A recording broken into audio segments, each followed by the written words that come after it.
quick rant of what I really don't like. Lego! Yeah, it's pretty heavy. Good morning, comrades. Good morning, Alpine. Good morning, Janis. First of all, thank you very much for this opportunity. Like I told you in one of the previous vlogs from last week or something, I don't know, but we are going to test it out on the road and hopefully on the track as well. So right now I'm picking this car up. We go to Robert, who is now already at Apex waiting, and do some test drives. There'll be a separate video about that, but just wanted to let you know that we are now finally starting doing test drives.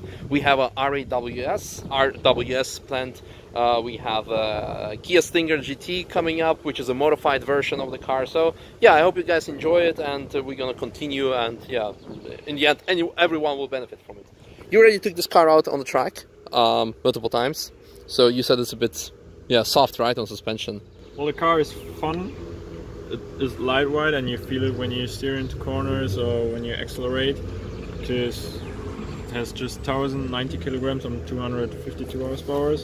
But the stock suspension is a bit too soft for the Nordschleife. For the road it's great, and probably also for GP circuits, but yeah, for the Nordschleife it's a bit too soft, but we are working on it. So okay, yeah, you're gonna fit the KW suspension on it later, so we will come back and compare then, but for now, go back to work, do some Porsche engineering or something. Selling cup cars, is that what your main job is? Yeah, so if you want to have a Manthey Racing GT3 Cup, contact this guy and he'll hook you up. Good. Enjoy. Thank you, I will. See you soon. Yeah, see you soon. Yeah, I got the key. Speaking of the key, it kind of reminds me of the first Renault Megane, I think. When they introduced it, this came with this key, and this was kind of a big thing that everyone said, like, ooh, it's like a car-ish version, it's keyless, that you don't need to do anything. I think you had to insert it with the Megane. But, yeah.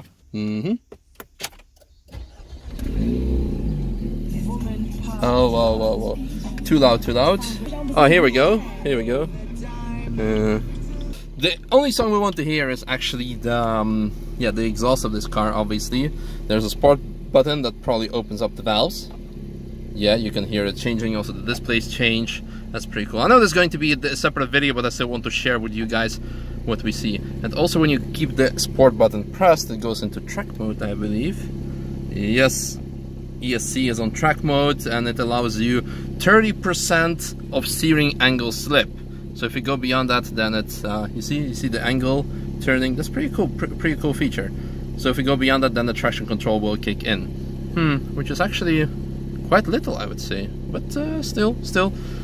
Okay, I guess let's go to Robert, pick him up, and have some thoughts about this car. I really like the long pedal shifts. Yeah, that's very nice. No, everything is very nice. Everything is very, very nice. Okay, we are back at Apex, and the mail just got delivered with something beautiful and special and big from Lego.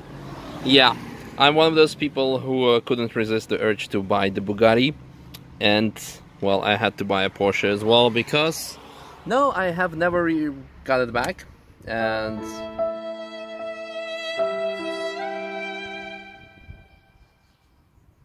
so yeah, but I'm gonna build it, and I'm thinking of making time lapse of the building process, probably like what, 30 minutes a day, maybe 1 hour a day, if I have the time for it, and then have that as the intro of the vlog for the upcoming few weeks. We'll see.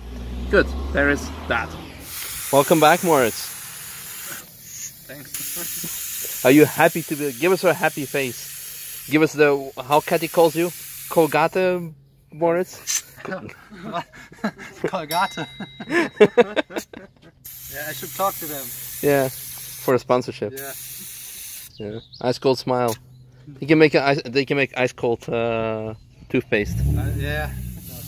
That's a very interesting setup. But you know what's even more interesting is a similar type of setup E92 down there. Look at this, Bentley wheels. You know the song Beamer Bands of Bentley? Beamer Bands of Bentley? Beamer Bands of Bentley? Why not two of them in one car?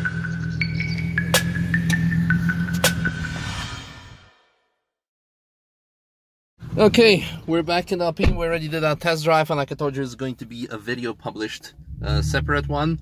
And I hope you all gonna like and enjoy it. But now let's go pick up Waldo again.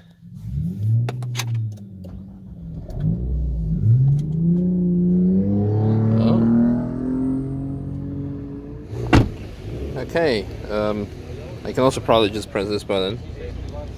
Yeah. Fast forward to the Nürburgring Nordschleife car park.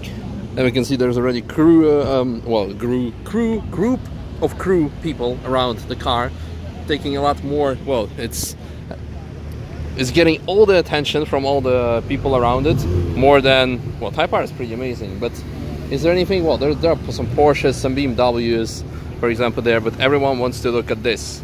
You can see that it's actually, yeah, it stands out definitely. And look at this, R32. I wonder if it's the same one from 2 days ago, or is it a different one? Well, but plenty of R32s recently. And so a very cool 996 wrap. 1, 2, GT3. Oh, track's open. Meine Damen und Herren, die Nordschleife ist ab sofort geöffnet. Ladies and gentlemen, the track is open. Königsegg, huh? Okay, well, let's head out and do some laps. M3 and a very nice 5 Series. Very cool. We have the Cupra, the M2, and I'm heading out in the 218. Yeah, it's pretty heavy. It started raining mid-lap. Unfortunately, that was pretty unexpected for some cars. And there was one car that spun out in front of us, and probably that's the reason why they closed the track. But yeah, that's Nürburgring for you kids. Well, it's still raining. I'm back in the Alpine. We're hoping to be able to get out on the track, but because the rainfall was so heavy, there's been a lot of mud. So the track marshals are out on the track now, checking if the track conditions are okay to open it up for, well, 20 more minutes. Hopefully we'll be able to go and do some wet laps in the Alpine. Would be fun. But since, yeah, I haven't told you or showed you much today yet, let's go through the interior of the Alpine. So we are now in a casual comfort mode, and you have this sport button here, and when you press it, look at the modes change. So the RPM goes a bit higher, the exhaust opens up, you have a different view. So, but when you keep it pressed, oh yeah, look at that, the Newton meters and the horsepower. When you keep it pressed a bit, look, keep it pressed, and it changes to track mode. And the track mode, as you can see, ESC track, it warns you that ESC goes into track mode, so the stability control lets you play a bit, because look on the upper right, the angle, the steering angle. So as I'm turning the steering wheel, the angle changes, and it lets you play up to 30 degrees of steering angle. So if you go beyond that and you have wheel spin, then the car will like kind of stop. Before that, which is actually not that much, like this. Yeah, it's actually okay. So yeah, it's actually okay. It's very good. Yeah, well, we have to find out obviously on the track, but it's a very nice system. It's very good. And of course you have here a button that you can push, and then it will say ESC completely off, deaktiviert in German. Here we have the Alpine screen that will show us all the performance thingies. Like, what I really like, especially this one, is the brake pressure. So when I press the brake pedal, which is somewhere down over there, yeah. So I press it, and it shows how much bar you can. And I'm actually pressing very, very hard, and I can go. Well, I'm afraid that if I go beyond the 100, it feels as if I'm gonna break off the brake pedal. So let's not do that. Coolant temperature at this point a bit high. Usually it should be around 90. So, but because we're standing still, probably. Then we can go to the right. Actually, you can see that the touch screen is not really that intuitive. Of course, I wasn't hitting exactly the well, yeah, they should have made the button a bit bigger probably, or maybe I'm complaining too much. Intake temperature 32 degrees, turbo pressure speaks for itself. Another torque, power, turbo pressure, and everything, and the amount of throttle I'm putting in. This screen we all know from the very first, well, not the first, the Gen 2 Megane RS already. Then we have here, yeah, also, what's this? Yeah, the 0 to 100, 0 to 50, the graphs. Then the G-force meter, which is very cool. Obviously, yeah, to see how many lateral G's is the most interesting, left and right, how much grip you have, and how fast you go through the corner.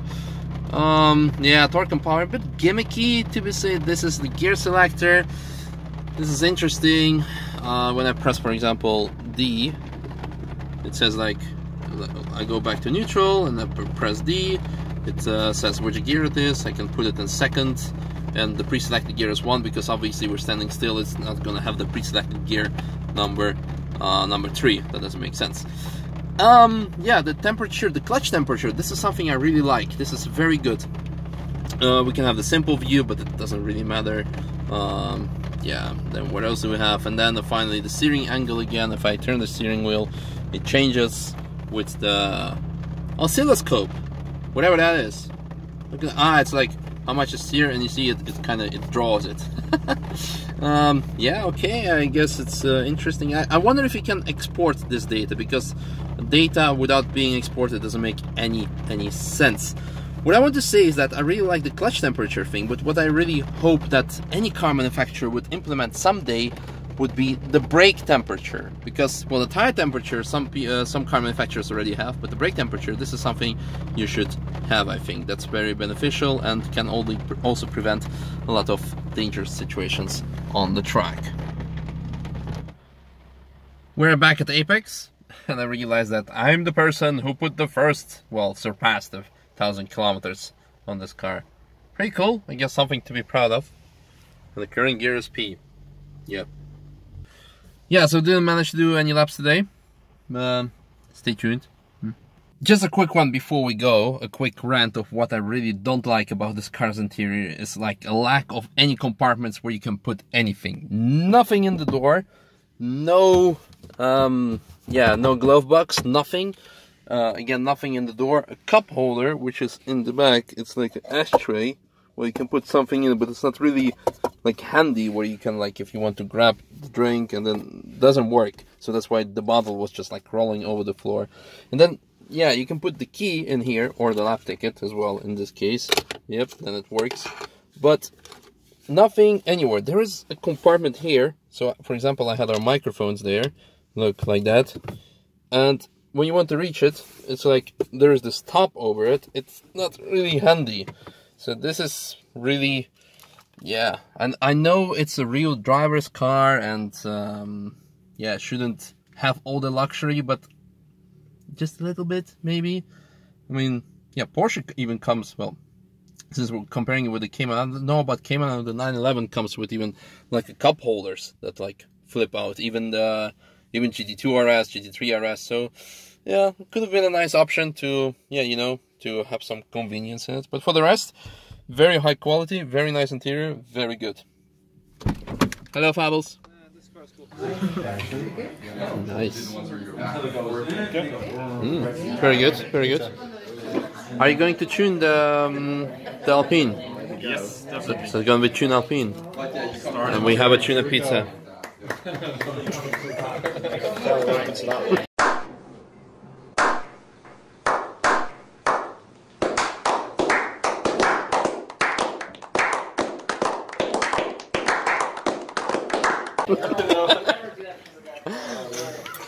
Nobody saw that coming? No way. I heard him order it, and I was No like, way. here we go.